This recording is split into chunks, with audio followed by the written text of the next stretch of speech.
कई दिनों से पूजा और उनके पति राकेश के बीच कुछ भी ठीक नहीं चल रहा था।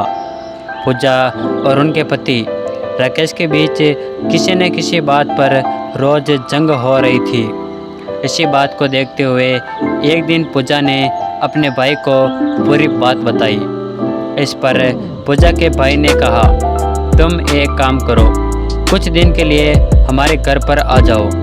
जब तुम दोनों कुछ दिन के लिए अलग रहेंगे, तुम दोनों को एक दूसरे की पहचान का एहसास होगा। जिसके बाद पूजा कुछ दिन के लिए पति का घर छोड़कर अपने भाई के पास चली गई। पर कहते हैं ना, भाई चाहे कितना भी अच्छा क्यों नहीं हो, लेकिन अगर कोई काम भाभी की मर्जी नहीं करे तो घर का माहौल अच्छा हो ही नहीं सकता। पूजा के वहाँ रहने की वजह से पूजा की भाभी को लगी थी कुछ ऐसा ना हो, पूजा हमेशा के लिए मायके में रुक जाए। इसलिए फिरते पूजा की भाभी पूजा को ताने मारते रहती हैं। वह बातें ही बातों में पूजा से कहती हैं कि ये घर जुड़ने वाली लड़कियों का कोई घर नहीं होता। पूजा भी अपनी भाभी के दिखावे से अच्छी समझती थी।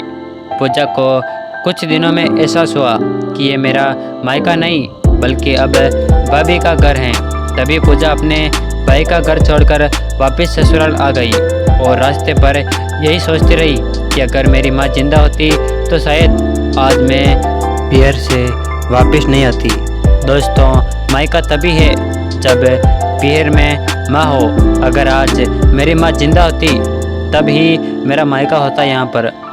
उसके बाद तो केवल भाभी का घर बन जाता है। कहानी कैसी लगी हमें कमेंट में ज़रूर बता देना, और ऐसी कहानियाँ देखते रहने के लिए हमारे चैनल को फॉलो और सब्सक्राइब कर लीजिए। धन्यवाद।